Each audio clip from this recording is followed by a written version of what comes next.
Okay, so we're bringing you the second interview for the Guardians, which is Scott, little cage devil, over on that island. So we went over to Tony's place, and that was the best place to do the interview for him. You know, we went to one of his fight nights. You'll see him this month in the interviews as well.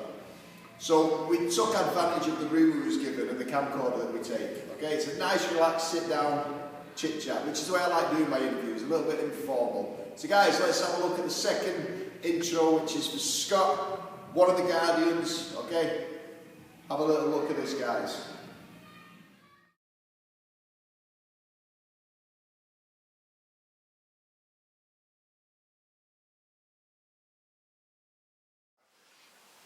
Alright, so we're bringing you the intro that we said for Scott. We gave you Steve's last month. Next month we've got Simon Keegan going on, and then we'll do mine, and then that's introducing you to the Guardians. So getting to the Guardians, you'll want to know a little bit about us. Most of you have probably seen Scott already. He's in that little island, aren't you? Hiding, which we need you to be at the moment. Now, it's nice to meet you. We had a cracking night last night at Mr. Always a pleasure. Tony's event, which was great. Cracking, like, yeah. Before we get on to that, what's your martial arts history then? Goes back to when I was 7. Judo first of all. Yeah.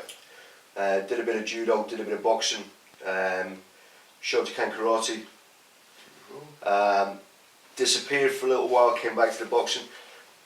To be perfectly frank, unlike a lot of other people within the martial arts, I flitted back and forward. I never started when I was 7 and then carried on right the way through. You didn't get your black belt straight from that first time? Absolutely not. No. My discipline as a kid was all over the place. it's probably not that much better now.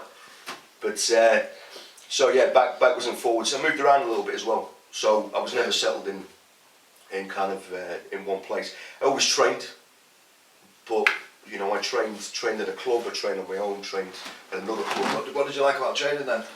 What was it that did it for you? For me, it was sanity. Far too much energy as a kid. Far too much energy, far too much rage, and it kept me sane. That was the one place where I felt I had control. Yeah. Outside of that, I was wild. I was mental. So that was the one place that kept me sane. Give you something to focus on. Yeah, exactly. You can be yourself, can't you? Just do what you want. Yeah, exactly. Yeah. My first judo instructor, Sensei Murphy, top boy, very encouraging, and kind of understood me. You know, where I didn't really fit into your normal everyday kid. I was a little bit more, a little bit wild, a little bit mental, if you like. Yeah, a bit of a wild child. But he got a grip of me very kind of straight away. Kind of knew and understood who I was, and was just always very encouraging. I was pretty talented with the judo. I was a tiny little kid. Yeah. But I could, you know, I was good. I would throw you around, and he was, you know, he was the right man for me. Definitely, he was the right man for me at that time. Instructor-student relationship. You got yeah. The more role models, aren't they? Yes. Not just here's a move, do a move, and yeah. I've had a few senseis over the years. He's probably the one that's who stuck out in your mind then with your instructors that have not just give you techniques then, but have took you on board and took you under the wing. Him. Who? Yeah, Sensei Murphy, definitely. God rest his soul. I think he passed away. I tried to track him down about 2 or 3 years ago. Found out that I think he died about 5 years ago or something like that. Okay. But yeah, probably. So your black belt, you know, we all go black belts. When did you get your black belt? I got my first black belt in OCFM when I was 35, I think. Good, late bloomer. Yeah, very much. I never chased the belt. Never chased the belt. Your life, but it did come to the point where the grades. Was there a reason for that then? Why you decided to finally get a black belt? School. Yeah. In order for me to teach. So then it come to the basically then I started belt chasing. Yeah. Before that, to me, without wishing to sound arrogant, I was knocking fuck out of yellow as a yellow belt. Fighting wise. So the belts never stood for me. Yeah. The belts just never stood for me. I didn't believe in them. But obviously, if you want your own school, whatever, you need your insurance. You need your insurance. You need your time served. I served my time over a 30-year period. Up until that point, you know, backwards and forwards, training in different things, training things that I believed in. So what you see when you believe martial arts has got a face that just fits so many different places. You know, it's self-defense to internal to just fitness and health and social. So what was yours for your martial arts? What was it? What's reality? It is, isn't it? Pure reality. It just has to work. If it doesn't fit exactly purpose for outside. Again, that's why I change schools so often as well, because you know, a lot of schools I took something out of, but at the same time, it wasn't fit for purpose. You know, I mean, my life outside of the martial arts was obviously very, very real violence. Yeah. And therefore, if it didn't fit for me, if it didn't work for me, not interested. You couldn't keep anything in your head that wouldn't benefit you outside. No. You see, my training when I was working on the doors was I had to be very effective. Now I've stopped working and I'm not kind of in that environment. A few other things can start seeping in. I can allow my head to have a lighter moment. Yes. Before it was raw. So, are you getting any lighter moments coming in, or is it just raw still? Just pure brutal? It's still. It's as raw as it's ever been. Good. Yeah. Good. It's as raw as it's ever been. I haven't had that moment of clarity yet where I want to start practicing Tai Chi and meditation and all the rest of it. It might come one day. I'm not relaxed enough for that. So no, not yet. Not at all. No, not once. No. I go in there. I want to tear people apart and go home feeling like and have people tear me apart and go home feeling like I've. Do you have like a niche market then? Because I mean it's hardcore training. So I know within my club we can teach the jiu-jitsu, we can teach the karate, we teach the certain. I mean it's quite brutal the self-defense. So what's it like for the students coming in? You're not going to have grandmas in there, are you? You're not going to have. Surprisingly, I've had a few. I've had it, but they don't stay. You know, first one to admit my student retention is not great. I get a lot of interest. I get a lot of students through the door, but I've got a hardcore little unit there that have stuck with it. But it's not for everybody, and I'm never gonna temper it and tailor it. Would you ever soften it to bring the students? It is what it is, and you set your stall out, and it stays that way. Set my stall out, it stays that way. So nothing could, you know.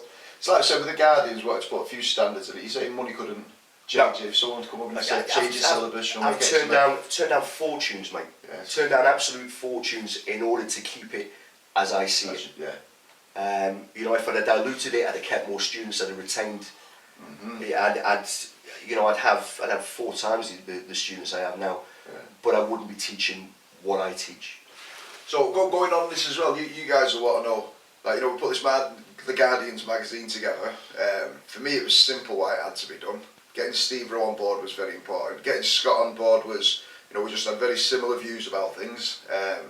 So with this Guardians magazine we're doing, what's your passion behind it? You know, why? Because I mean, it takes so much time. This isn't. I mean, we're up here now in York. It's a full-time job. It is a full-time job. It's become a full-time job. So, what keeps pushing you to do it? What do you want the outcome to be? To be perfectly frank, when I aspired to have my own school and to go down the full-time martial arts road and leave the life I had before behind, I expected a lot more from the martial arts. And when I was accepted into the establishment, if you like, and the bigger boys pulled back the curtain and showed me what was going on, I was disgusted. I was absolutely. I live between 0 and 100 miles an hour in a split second. That's just me. Yeah. The minute I saw behind that curtain, I was 300 miles an hour. I was fucking raging at what I saw. Pure and simple. Can you say what it is you saw? What I saw was a lot of people with their hands in a lot of people's pockets. No soul whatsoever. Selling themselves out, selling other people out, stabbing each other in the back. Just, you know, the martial arts talks about it has. If you put on a gi, you're automatically entitled to be called an honourable man. Nonsense. Oh, no. absolute nonsense. Yes, agree. So I saw a lot of dishonour in an industry and a lifestyle that I thought to be honourable. I left a very dishonourable life behind me, and when I looked at to aspire to this new life, and when I saw behind the curtain, I met more honourable people in prison. I'm telling you, I met more honourable people, more men that would stand up for the word and their neighbours than I've ever met in the martial arts community. I want to change that. So it was a bit like a letdown then, wasn't it? It was a massive letdown for me. Yeah. So, with you being known for your reality, do you hold any time for other clubs that are teaching things like karate that of course wouldn't work in the street? Yeah, of course. So them clubs are still worth standing. Them still. Yeah, listen. As an instructor, I've said this a million times before. Give your students a place to train. Give them fitness. Give them standards. Give them something to aspire to. Give them whatever you want, but just tell them the truth. Yeah. Don't bring them in telling them that you become a black belt in this and you're a Terminator killer, and that's the bit that gets me. Basically, you get a black belt at my school and you're an assassin. It's nonsense. No. Okay, you're a line dancer. Yeah, pure and simple. Yeah, the no contact clubs out there. Of course, there's a place for them. Some parents, especially, they just can't lie to the student. You just can't lie. Yeah, you can't lie to your students, and there's too much of that goes on. Yeah, far too much of that goes on. I have a school that does this. Tell them the truth. Yeah, tell them the truth. Yeah, pure and simple. So you're not going to claim your club's going to give them internal peace. No, God, no. No. Fighting themselves. Yours is just raw, brutal, and that's what they come from. You come through my door to learn how to defend yourself. Does what it says on the tin. Does what it says on the tin. Yeah. See, this is where, honestly, being a kid growing up, how when karate you do this, it's going to be, you'll turn yourself into a fighting machine. And before I started karate, if I'm honest with myself, I was winning more fights than I ever did before the karate got involved. And then when I went working in the clubs, I remember trying to get the karate to work for me, change just the raw, brutal, batter them, and the karate just didn't seem to fit too well. So I tried for years, but then I had to get to the point where I admitted the way I was taught the karate doesn't work. Yeah. And the guy made me believe it was street applicable. And then you meet people like John Dermott, who's teaching karate. Now, when he says this will work on the street, oh, it bloody will. It'll work. It will. Yeah.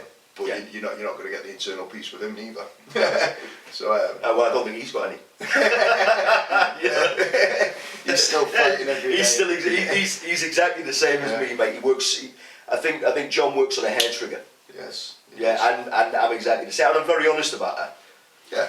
I don't claim to be the peaceful sage guide that others claim. It's just not me. Yeah. I don't have inner peace, and so I'm not gonna teach it because I don't understand it. Yeah. See, this is why I said about the magazine. For getting Scott on board, it was important because he's honest to the point he can get himself in trouble for being that honest. You can get a lot of enemies, can't you? And go, but listen, if that's what you are, that's what you are. Yeah. Now with this magazine, like I said, this interview is just so you can introduce Scott. You'll be seeing loads more about him. You're watching his page on the Guardian, so this interview doesn't have to be hours worth. It's more to introduce him to you guys. Now you're living in the Isle of Man, aren't you? Yeah. And been there for about the last 11 years. Which organisations do you hold your black belts with? UKM, Urban Krav Maga. You were a Krav Maga. Are you still teaching Krav Maga? Still teaching. Would you say that's your base style then? No. Or is? Yeah, like my base. I would have to say from a scenario-based teaching, Urban Krav Maga is definitely my base style. Yeah. I have my own system, Real, which is basically my own experience. It's not scenario-based at all. It is. I'm in the shit. This is how I get out of it. Yeah. End of story. It's not a huge kind of multi-scenario system at all. It's just that no such thing as you grab me. This is what I do. It's I'm in the shit now. Now I'm going to get out of the shit. Yeah. So it's a very simple, small system. It's basically a bolt onto anything else that you can teach. But Urban Krav Maga gave me a greater understanding of how to teach scenario. So basically, if this happens, this is what I can do. It is different to the line-up karate, 10 guys, left, right, you know, doing your carries. A little bit more hands-on. A little bit more hands-on, but at the same time, my teaching is, my own teaching is basically, there is one scenario, and that's I'm in the shit, I need to get out of it. Whereas obviously my way of teaching could get a lot of people into trouble, and therefore the Urban Krav Maga side of things, it's not all about blitzing somebody.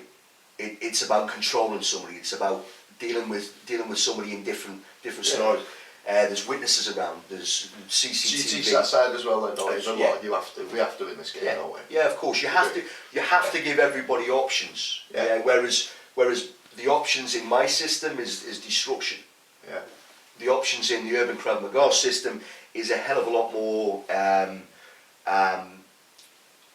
It's scenario based. So, you know, as I said before, witnesses, CCTV.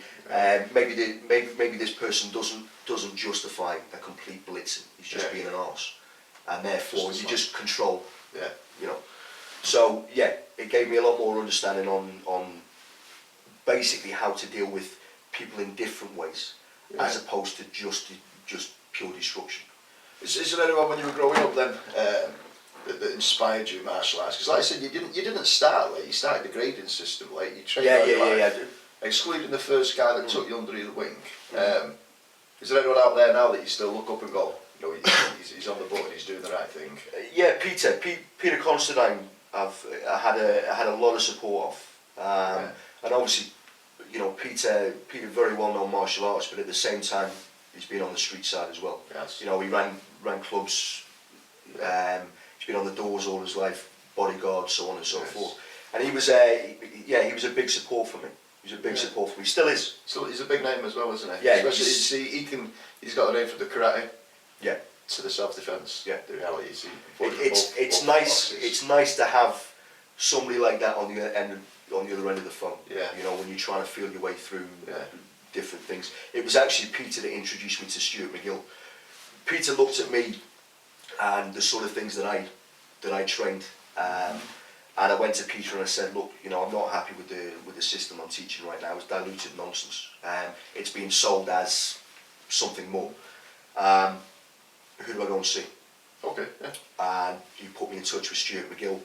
You know, myself and Stuart, I would hope that he feels the same way. We'll be lifelong friends. And he is somebody that, you know, that I look up to within the martial arts.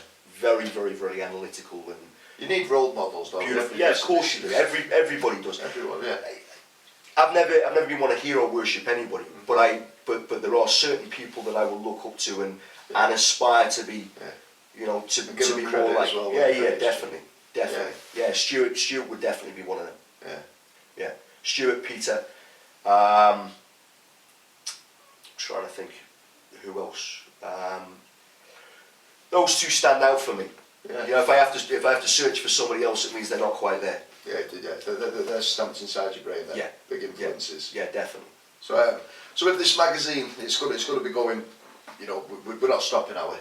This magazine's not stopping. The magazine is a steamroller. And it's great work. It's absolutely fantastic. It is. It is. See, I was surprised when I brought these guys and we all started to get together and talked about it.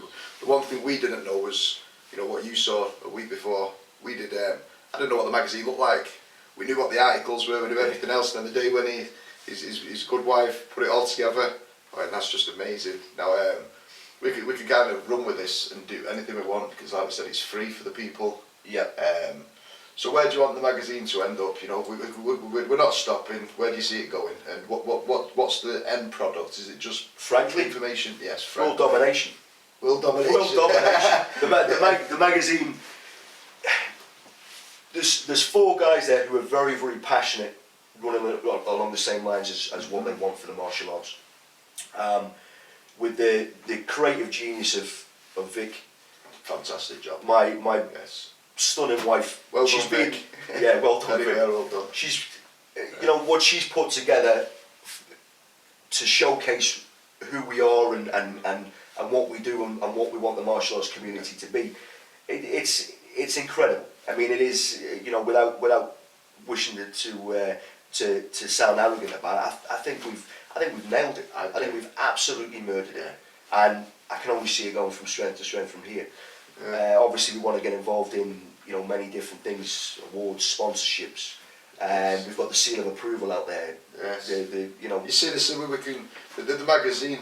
It's just for standards, isn't it? There's nothing we need about from standard. Yeah, we don't need anything. We're not going to get anything from it. We're looking at, I like the next little page you started putting on where you find a club and just a little seal of approval that says if you're in a certain area and you can put a postcode in, are there any clubs that are good?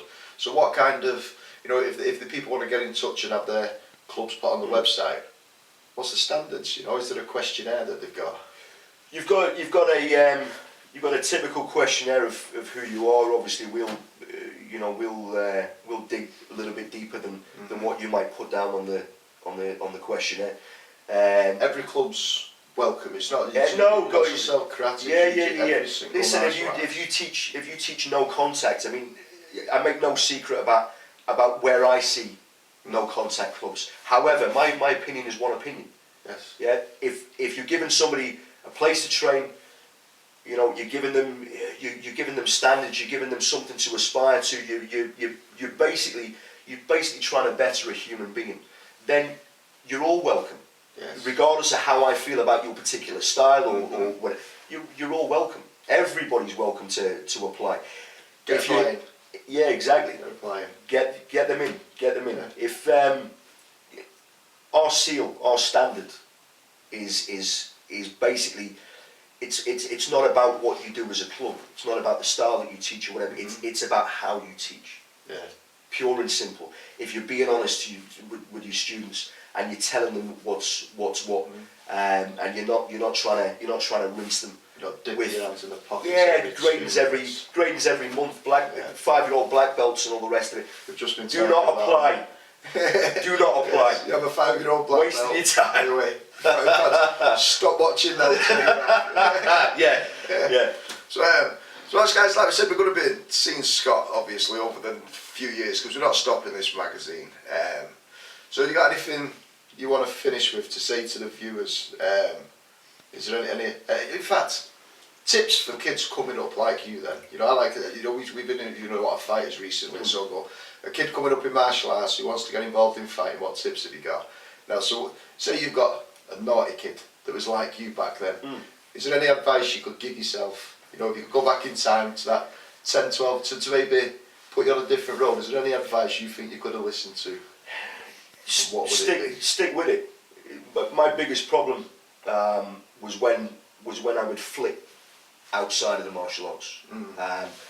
The martial arts was a great stabiliser for me, but at times it couldn't keep holding me. I make no bones about it. There were times where I just exploded and went my own ways. I never felt so settled, never felt so stabilised as when I was in a martial arts club.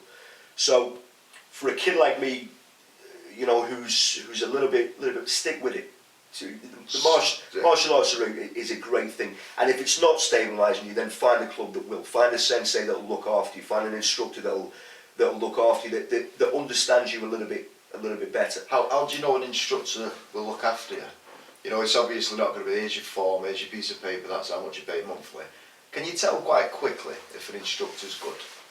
Yes, yeah, I think so.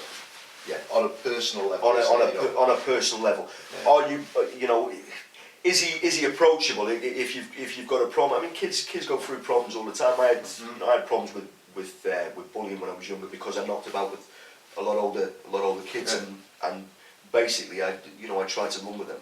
Right. I tried to take them on.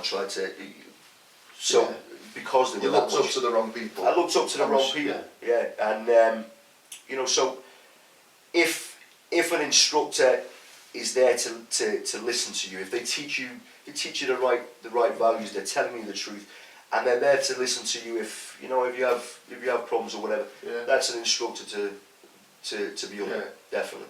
It is. See, some of it's just very clinical, isn't it? You know, I know some. Yeah, come in, instructors- teach, off you go, see you later. Yeah, they've been there for money. 2 years and they don't know the names, they don't know what they do, they don't know, they know nothing about them. So No. there's got to have that relationship with them, haven't you? Have to have a relationship with them, yeah, definitely. Especially when you're dealing with kids. I mean, I no longer teach kids. You know, I've made no secret about the reasons why. To dilute something and lie to kids as to what you're actually teaching them. Yeah. I couldn't do that under. So you know you've got a responsibility, because what you teach is brutal. You don't want to give that to these 9 and 10-year-old kids and be responsible for the way they might. Yeah, I tried, and I had a lot of parents. When I stopped teaching kids, I had a lot of parents begging me to come back because I was somebody that they could aspire to, because I'd been through all that nonsense. I was somebody that can understand a troubled kid better than anybody. Yeah, you can recognise him. You know, I'm 41 years of age, I'm still a troubled kid. Yeah. So I had a lot of parents that, you know, but I couldn't grade them and I couldn't teach them and grade them within something that I had to dilute. Yeah. I didn't feel it was right. I began to feel like I was taking money off them for something that I wasn't giving them. Yeah. And what I wanted to give them, obviously with the rules of health and safety and political correctness and all the rest of it these days, I couldn't give them. Yeah. I couldn't give them. So staying true to yourself, and this is why I like you. See, you could make more money, open a class, stick the kids in, dilute it, but you got to stick to. See, this is where I have the same as everybody else. But still.